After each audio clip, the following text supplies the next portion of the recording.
I'm making keema. So keema is, Dad used to make it all the time, and Mum, and I loved it because it's essentially lamb mince, sometimes with rasma, so sometimes with kidney beans, and yogurt, and it's like soft spicing, really delicious and not like difficult. Or the thing about being a kid growing up in an Indian house is so much of the vegetables and things aren't the vegetables that you want to eat when you're a kid, like kohlrabi and cabbage and capsicum and spinach and like all those things. You're like, oh great, so when it was keema and dal and rice, like I loved that. So we're working with lamb mince because it is sweeter, because in Kashmiri Hindu tradition we don't eat beef, and even very traditionally chicken was considered an unclean meat. So my grandmother, never ate chicken. Lamb mince also carries masala really beautifully. So what we need to do for the keema, it's quite straightforward. I am going to pressure cook. I think pressure cooking mince is incredible. It results in just this wonderful, silken, broken down carriage for what will be, in this instance, a very warm, earthy and deep masala. So what we need to do is we're going to put a little bit of yogurt in here, but I want to select the spice, and I'm going to show you what we're doing here. So we're going to take a pink salt and a little bit of lake salt, which is a harder salt. I'm going to work with fennel powder, ginger powder,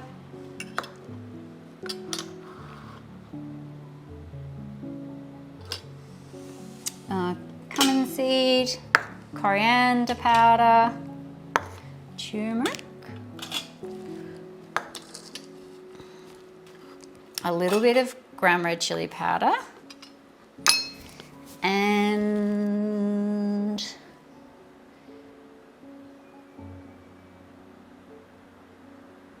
I'm going to stir garam masala and coriander in at the finish, like coriander leaf. So this is where we'll keep it for now. But what I did want to show you a little bit was this is what warm flavour looks like. So can you see tonally how it's so earthy? There's little colour alterations, but the colour alterations they err on the side of that sort of rustic, earthy tones as well. So when you're looking for visual cues as to how to create flavour, looking at colour and texture is really important. So you've got some texture in the cumin seed, you've got some texture in the coriander leaf to finish, you've got little pops of earthy flavour experience here with the turmeric, the chilli and the ginger, and all of this is, you know, very grounded, very warming, a little bit of drive through there from the salt. So really strong visual indicators for what we're looking at as an end result. This is 500 grams of lamb mince. So let's do the spice, shall we? So we're going to do a teaspoon and a half or a third of pink salt, a half a teaspoon of a white lake salt. If you can't get a white lake salt, just any nice white salt, sea salt.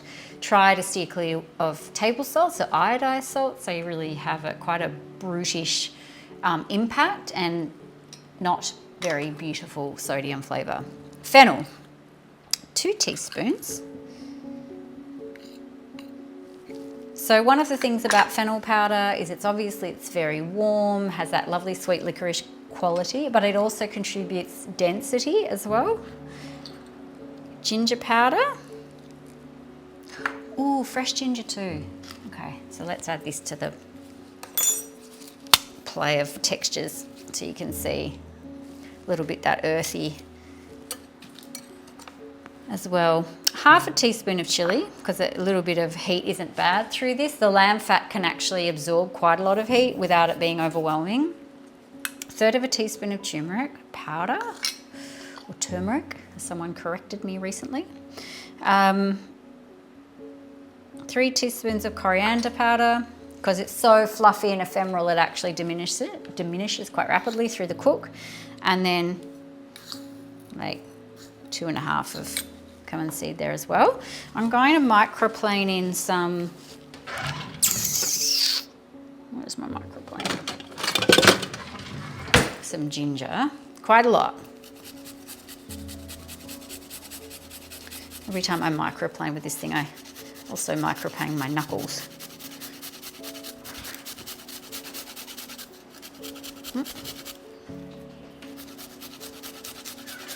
Hello. Hello. Oh, hello. Do you want to come and stand here while I finish this? YouTube, yep. Alright. This is Ash. You know where I'm... Okay, so just step aside so eat. No, like close to me though. Okay. Hello. Hello. Alright, so we're making keema. Alright. So fresh ginger. So what can you tell me about this palette of spices? It's very ground. It's very down to earth. See? Bria. It's warm and down to earth. Yeah, so he knows the colours. So if Ashy can learn it, you can too. Yeah. All right, now Ash has got to go get ready for sport, don't you? I do. Do you want to go do that? Give me a kiss and I'll get ready to take you. All right, love you. All right, so that is bucket loads of fresh ginger, but it'll be yummy. It'll put some sharpness into that earthy spice.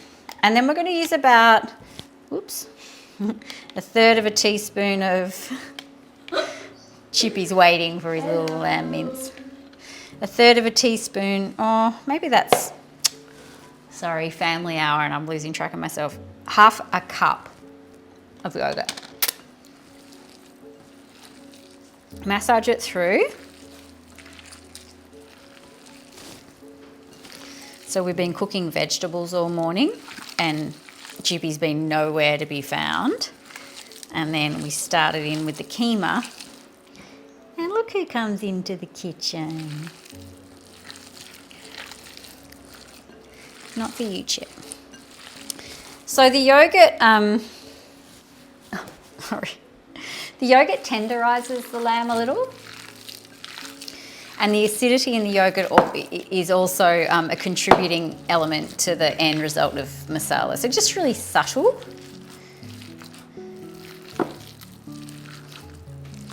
Kashmiri Hindu food isn't really, oh, that's not true actually. You can get very delicious kind of tangy dishes, but keema isn't that. Keema's warm, grounded, as Ashy said, it's pretty earthy. All right, so I'm going to put this in the fridge to marinate for 30 minutes, take Ash to his martial arts and come back and finish it off for you.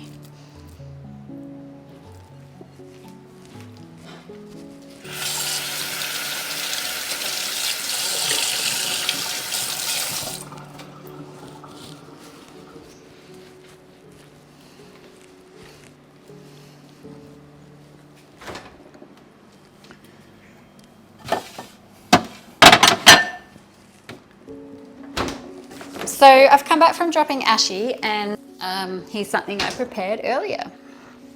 So it's very straightforward. Once you've got the marinade and the masala done, by the way, I was actually thinking about this when I was driving back. If you have any of my Spirit of Spice masala blends, instead of creating that masala and using that as the base for the keema, you could use any one of those.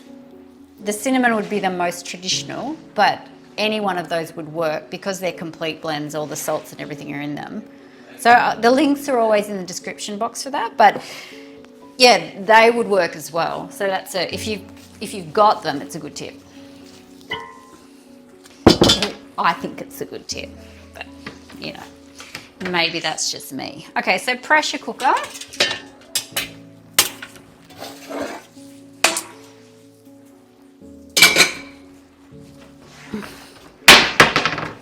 And ghee is the fat of choice for this one. So yogurt, ghee, as Ashy said, grounded warm spice. He's the legend, that kid.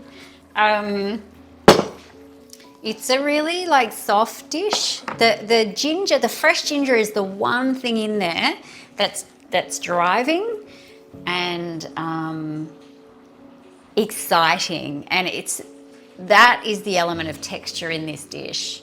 You can see from the masala that it was very cohesive, very powdered, mainly dried spice. The lamb itself fits in with that texture because there's no crunch or shape to it. Essentially, it's a mince that's going to pressure cook and so become really silken. And in that aspect, we then are using the fresh ginger as a textural input. So aromatically, it stands in stark contrast to everything else in that dish. And even if contrast is aromatic, even if the texture is aromatic contrast, the body still perceives that to be a point of interest in the same way the body would perceive crunch to creaminess being a point of textural interest. So texture is an important element in masala because it increases the body's sensation of eating, it increases palate and mouthfeel, and the end result of that is that it increases feelings of satiety. So you end up eating a little bit less, which in terms of traditional health is deemed to be, you know, like one of the things to aspire to, which is a little bit less food every day. Not on a decreasing scale, but just to not eat quite as much for your lifetime in order to increase longevity and keep inflammation and disease at bay. So yeah, like interesting ideas and kind of easy to implement, I think, or easy to think about as you're cooking. So ghee, just like I like ghee, so like 2 tablespoons. And then what we're going to do is just kind of brown off the keema a little bit in the ghee. Once it's browned off just a little bit, like I'm not cooking it, I'm just browning it a little, and then I'm going to add sort of a half a cup to a cup of water, I'll see as I add it in, and then pressure cook it. There's no tomato, there's no coconut, I mean definitely no coconut, we're cooking Kashmiri Hindu, but there's no addition in terms of produce to create a gravy. So the way we're working that is that we're adding the water that will play into the yogurt and to the fat that expels from the lamb mince, because lamb mince has a really high fat content, and then that will create that delicious bed for the masala.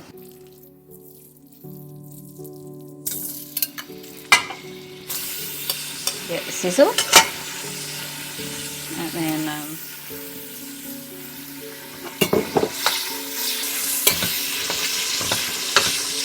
oh, it smells amazing already.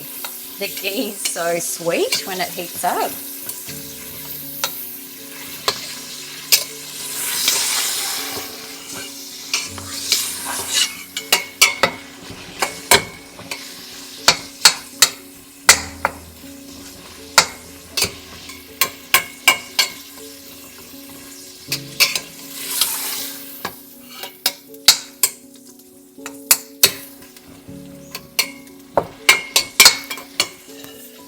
Just that little bit of time in the fridge with the yogurt has softened the mince quite considerably, so it works quite fast.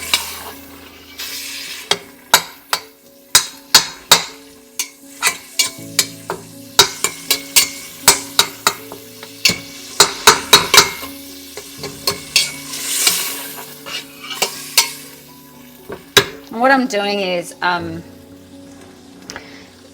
because of how it's browning and because of the texture of the mince, as I turn it, it turns kind of like a pancake, like the whole thing turns. And I'm just breaking it up a little bit so that more of the meat gets touched by a little bit of caramelization, a little bit of heat. And you can see how the yogurt, and as it's cooking, the yogurt's coming out of the meat and then the ghee's interacting. That's actually enough. I'm going to add some water.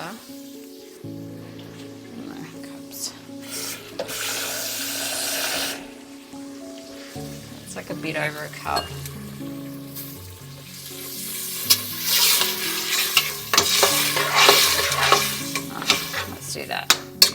cup of water, and then I'm going to pop the pressure cooker lid on. It smells amazing, by the way. I know it looks a little like a sort of a porridge slurry, but the smell is like fragrant lamb, you know, rich ghee.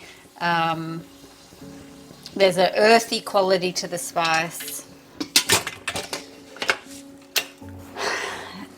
The addition of liquid into a pressure cooker, if you're not working with tomato or coconut milk, or even if you are, is actually quite important, because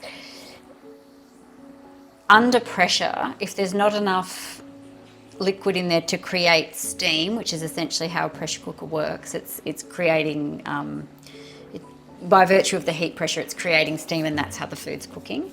Then it quickly, because you're creating steam, the water's evaporating. If you don't have enough, it sticks and burns really quickly. So oil isn't enough.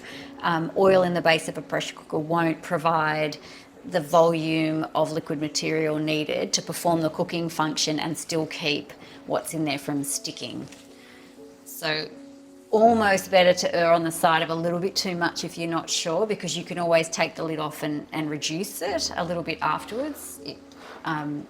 Just when you're beginning, I always think that's probably a bit more than less. You can't fix a burnt dish.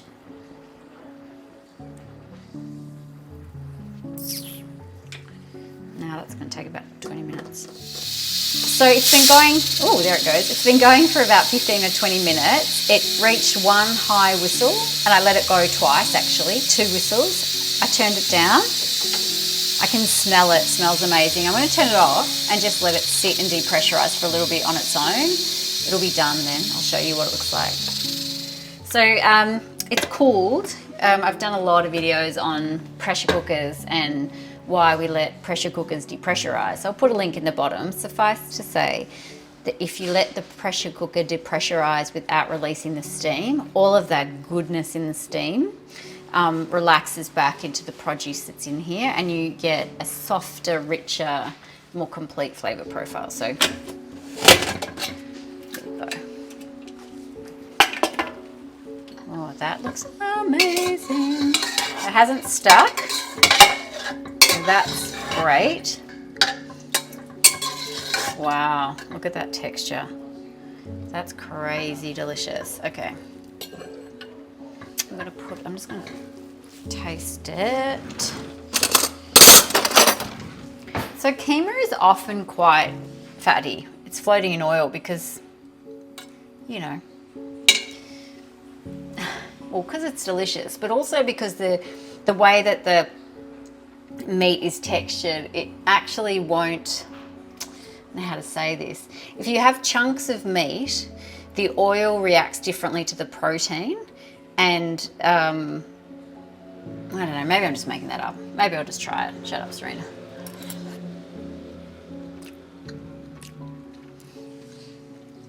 Yum. Okay, hang on, wait, I'll get better than that, I promise. It needs a little bit of garam masala in there, which I'll do. The texture of the keema is like silk. It's very, very soft. It's quite earthy and a little bit brackish, but in a really beautiful way. The ginger provides that very kind of subterranean of the earth flavour. So fresh ginger will show itself really differently depending on the masala. If you align it with fresh spice, so like lots of lemongrass and fresh chili and garlic, it will become quite high tonally. But when you put it into a dish like this, we have a lot of earthy spices, it becomes just this sort of very much like the rhizome that it is, that shows through the taste. I'm going to put the heat on. It's really yummy. Very Kashmiri, very, like, it's kind of serious. I think one of the things I find about the very traditional Kashmiri Hindu dishes is that they're quite serious. Like, there's this element in them that's very sophisticated and elegant and sort of no messing around. It's a very old culture, and you taste that in the food. So garam masala is here. So I'm going to add like a teaspoon of garam masala to finish. So garam masala as a finish does a few things. It's a little bit of a refresh. This one in particular has quite a lot of warm spice in there, so it does sort of add this like overlay. It also seals aroma. So in a dish like this where, you know, in a dal or in a keema where texturally it's a little more like soupy than it is chunky, sealing in flavour, putting a lid on your masala is actually really an effective way to create a more contained experience of taste. I'm going to try that now, because one thing that taste was missing was a lid. And if there's no lid, you get this sensation of weight here, and then it kind of becomes a bit ephemeral off the mid palate. It's hard to hold on to the flavour. I feel like there should be a little bit more in there. Yeah, bingo. When you put an aromatic lid on that dish, suddenly, instead of just being brackish and serious, there's warmth in there as well, and just a little bit of laughter, and that makes it perfect. So I'm going to dish it up.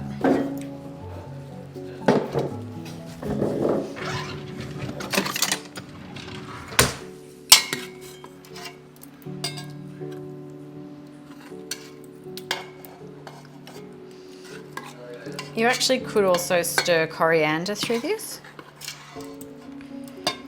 Woo, it's very hot.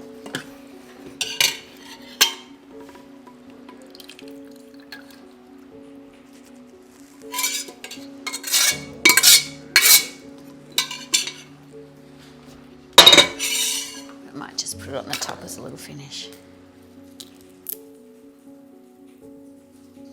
There we go. Keema.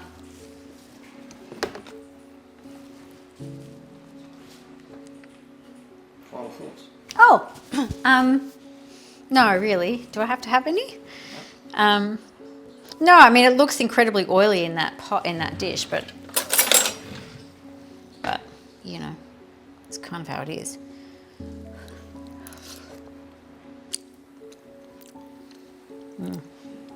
It's really delicious. I think the only thought I would have is maybe a little bit less water, and I'm actually going to cook it down a little bit just to reduce some of the oil, only because Caleb, my eldest son, doesn't really love super oily food. Yeah, yum.